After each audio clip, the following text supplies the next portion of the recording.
Hi, this is Kara, and I just wanted to welcome you or welcome you back if you've been watching this series to Breaking Free Fridays.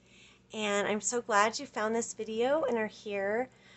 Today, I was inspired to share and talk about basically how to move beyond good or bad and just a world where your perspective is defined by those types of labels.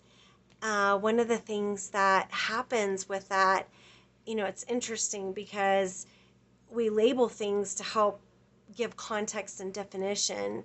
However, when we put something in a label that has such extreme judgment, if something is good versus something is bad, it really creates a limitation in terms of how we can view things or our perspective on life.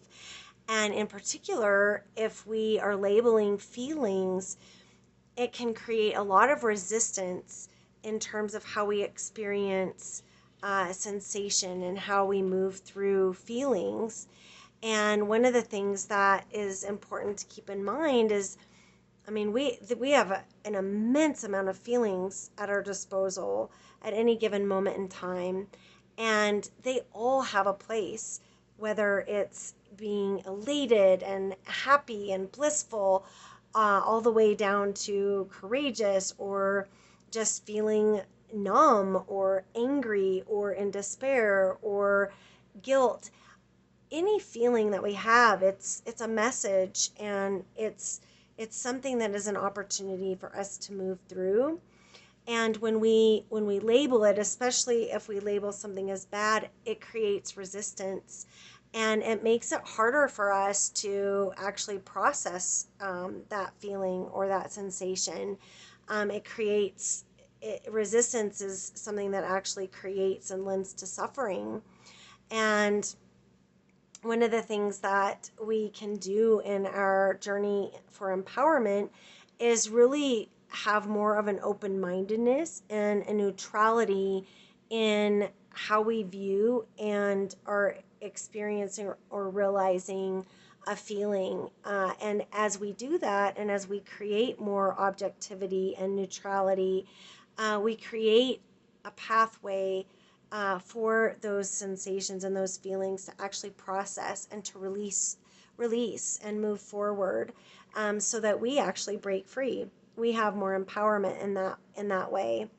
And it also lends to an openness in the way that we can view things. So it creates greater perspective, and it also creates opportunity for us to have more of an understanding for other people and what they might be going through, and kind of walking a mile in another person's shoes, if you will. So I invite you to really look at where you might be able to break free in how you're labeling and how that actually might not be serving you so well, and what you can do to be a little bit more neutral and more open-minded in your own experience of feelings. And some of this actually ties back to grace for ourselves, because usually when we label something as bad, it's because for some reason we don't want that, we don't like that, we don't accept it. And yet all parts of us have a place. And so the more we accept, the more we come from a neutral viewpoint, the more we integrate, the more we come into wholeness. So I invite you to take that next step towards your wholeness. And if you are enjoying these videos, please subscribe, send a like, and here's to your next level of empowerment. And I hope you have a great week, and I'll see you next week. Bye.